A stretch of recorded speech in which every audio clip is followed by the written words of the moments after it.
안녕하세요. EP 데일리 이슈입니다. 오늘은 2020년 10월 27일 이슈에 대해서 다뤄보도록 하겠습니다. 금일 목차입니다. 삼성 이건희 회장의 별세 소식이 있었습니다.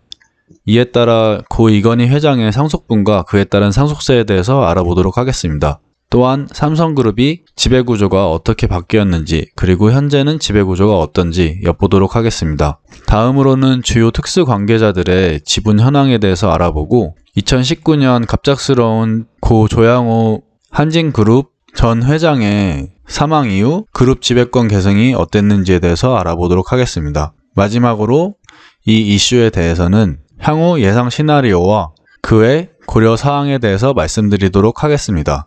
이번 영상은 삼성에 대해서 주로 다룰 것인데 그 양이 워낙 방대하다 보니 이번 편에서 대략적인 내용을 다루고 그 외 다루지 못했던 부분은 다음 영상에서 다룰 예정입니다. 끝으로 그 외 기타 이슈로 마무리를 짓도록 하겠습니다. 네, 이건희 삼성그룹 회장이 별세를 하셨습니다. 행년 78세셨고요. 삼가 고인의 명복을 빕니다.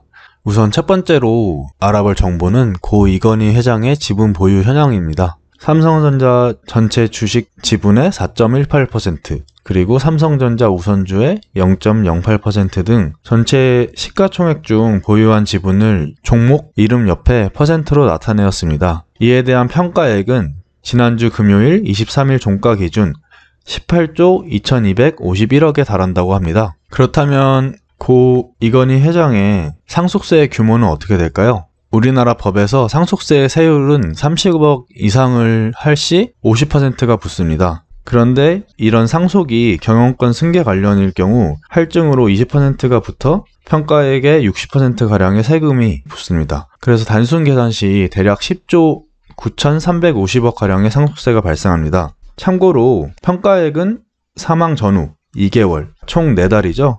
4달간의 평균 종가를 기준으로 하고 있습니다. 다음은 삼성그룹의 소유 지분도를 나타낸 그림인데요. 이는 기업 진단 포털에서 만든 지분도로 삼성뿐 아니라 현대, LG 등 여러 대기업들의 소유 지분도를 나타내고 있습니다. 이에 관련한 것은 하단에 링크로 남겨놓도록 하겠습니다. 복잡했던 삼성 소유 지분도 대신 간략하게 제가 정리한 삼성 소유 지분도입니다. 삼성그룹은 삼성물산이 지주회사로 삼성전자가 비금융 계열사를 그리고 삼성생명이 금융 계열사를 갖고 있는 형태입니다. 옆에 있는 숫자들은 다 퍼센트로 2019년 10월 기준으로 얼마나 많은 계열사의 주식 지분을 소유하고 있는지를 나타내고 있습니다. 보시면 알겠지만 이재용 부회장, 이건희 고 삼성그룹 회장, 그리고 그의 자녀인 이부진, 이서연, 그리고 그의 기타 특수 관계자까지 오너 일가가 삼성물산의 33.4%의 지분을 갖고 있는 상황입니다. 네, 삼성전자와 삼성생명이 이재용 부회장 지배권의 핵심인데요. 이재용 부회장의 지분 보유 현황을 보면 삼성전자가 0.7%밖에 안 되고 삼성생명이 0.06%밖에 안 됩니다. 한편 삼성물산의 경우 17.33%, 그리고 삼성 SDS의 경우 9.2%의 높은 보유량을 확인할 수 있었습니다. 그렇다면 어떻게 이런 구조로 되었는데 이재용 부회장이 삼성그룹의 지배권을 갖고 있는지 살펴보도록 하겠습니다. 2014년 고 이건희 삼성 회장이 급성 심근경색으로 쓰러진 이후 대대적인 개편을 단행했습니다. 2015년 당시 지배구조 현황은 화면에 보시는 것과 같은데요. 이때 당시 이재용 부회장의 경우 삼성전자 지분 보유수는 0.57%에 불과했습니다. 하지만 삼성그룹 최대 매출처는 바로 삼성전자고 이에 대한 지배권 획득이 필수적이었는데요. 이에 삼성물산과 제일모직을 합병하게 됩니다. 당시 제일모직은 비상장 주식으로 삼성물산은 주가가 가장 저평가되던 시기였고 제일모직은 가장 고평가되던 시기였습니다. 이에 여러 논란이 있었지만 삼성물산의 주식 3주를 제일모직 주식 1주의 비율로 합병을 단행했습니다. 그렇게 삼성물산이 삼성그룹 지주회사로 되었고 이렇게 이재용 부회장은 삼성물산의 삼성전자 지분을 넘겨받았고 이렇게 삼성전자에 대한 지배권도 가질 수 있었습니다. 화면에 보이시는 것은 2018년 기준이고 이재용 부회장이 삼성물산의 17.1%를 갖고 있고 또한 삼성물산에서 삼성전자의 4.6% 그리고 삼성생명에서 삼성전자의 8.2%의 지분을 확보하고 있는데요. 이렇게 10%가 넘는 삼성전자의 주식 보유분을 삼성물산의 대주주였던 이재용 부회장에게 넘겨줌으로써 이재용 부회장이 현재처럼 삼성그룹에 대한 지배권을 공고히 할 수 있었습니다. 다음은 삼성 주요 특수관계자 주식 보유 현황입니다.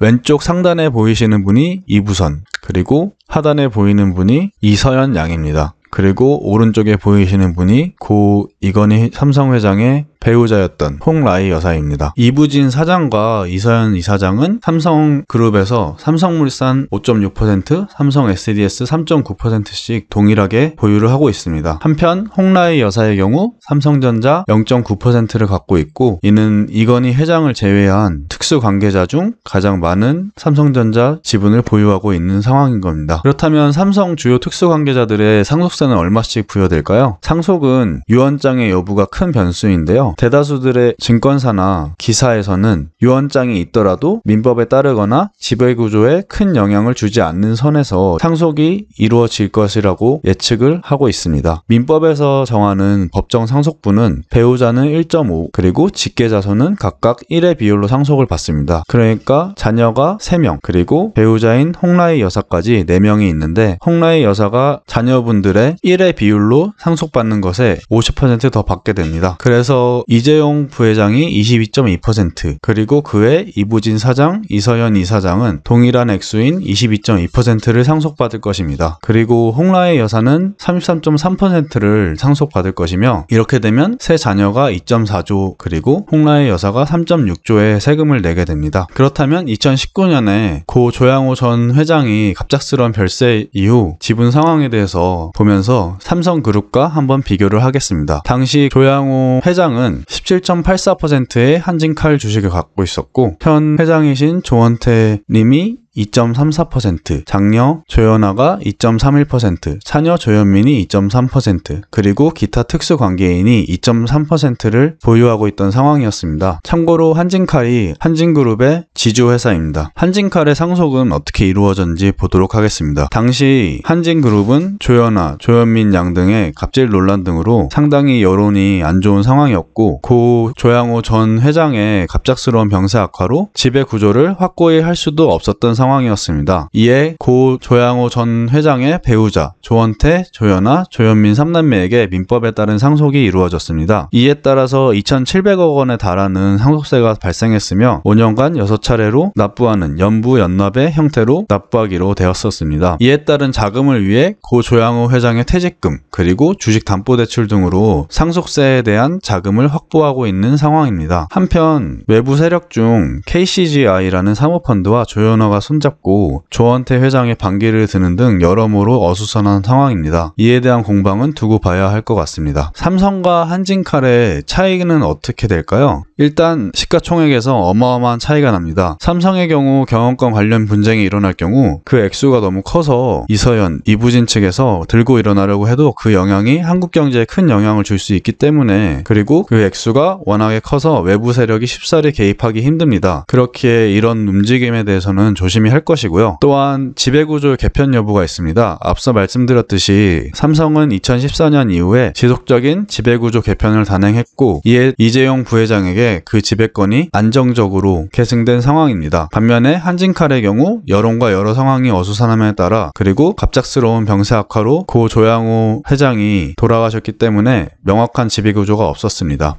시나리오 및 고려사항으로 오늘 준비한 삼성그룹에 대한 건을 마무리 짓겠습니다. 삼성은 수년 전부터 상속세 재원 마련에 준비를 해왔습니다. 태스크포스팀, 즉 TFT를 따로 기동을 하고 있는 상황이었고요.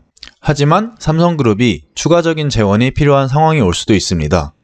그 요인에는 상속분 주가 급상승, 그리고 6월 발의된 삼성생명법이 그 요인인데요. 상속분 주가 급상승의 경우 아까 말씀드렸다시피 상속세 기준 평가액은 고인의 사망 전후 2개월의 종가 평균 금액입니다. 한진그룹의 경우 조양호 전 한진그룹 회장이 사망 후에 한진칼 주가가 80% 급등했습니다. 이 때문에 상속세가 대폭 상승했습니다. 또한 삼성생명법의 경우 6월에 여당 측에서 발의된 법인데 통과 시 10조의 재원이 추가적으로 삼성에서 필요한 상황이 됩니다. 삼성생명법에 대해서는 다음 영상에서 더 자세히 다루도록 하겠습니다. 이런 상황이 올 경우 삼성그룹이 취할 수 있는 방향에는 크게 3가지가 있는데요. 첫 번째로 삼성 SDS나 삼성 바이오로직스의 주식을 매각하는 것입니다. 두 번째로는 삼성전자와 삼성물산의 배당금을 올려 재원을 확보하는 것입니다. 마지막으로 삼성공익재단을 통한 우회 상속이 있는데 이와 비슷한 사례로 스웨덴의 발렌베리 가문이 공익재단을 통해 사회에 환원을 하고 그 이익금을 재단에 기속시키는 행동을 통해 유산 상속을 하고 있습니다. 또한 이재용이 세습 경영 중단 선언을 했기 때문에 이에 대한 가능성을 무시할 수는 없겠습니다. 그렇지만 2015년에 하지만 또 무시할 수 없는 점이 2015년에 이재용 부회장이 재단 취임 당시 재단 지분을 통한 우회 상속을 안 한다고 한 바 있습니다. 그렇기 때문에 마지막 경우는 삼성그룹에서 최후의 수단으로 아껴놓을 것 같습니다. 마지막으로 그의 기타 이슈입니다.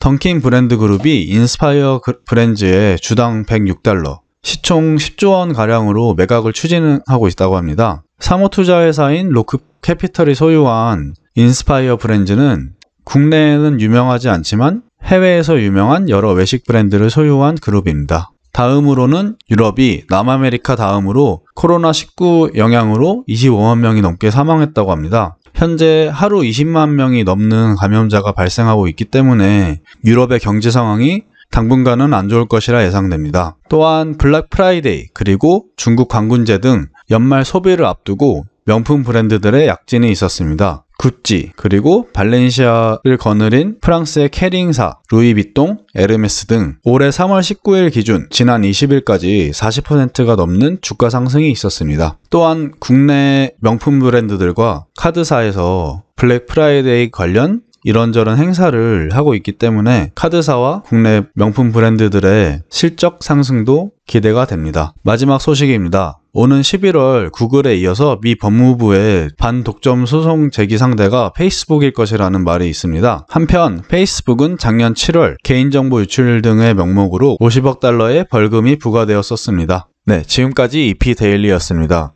다음 영상에서는 삼성이 재원이 더 필요하게 된 경우 각각의 시나리오에 대해서 분석을 하고 그 파급효과에 대해서 알아보겠습니다.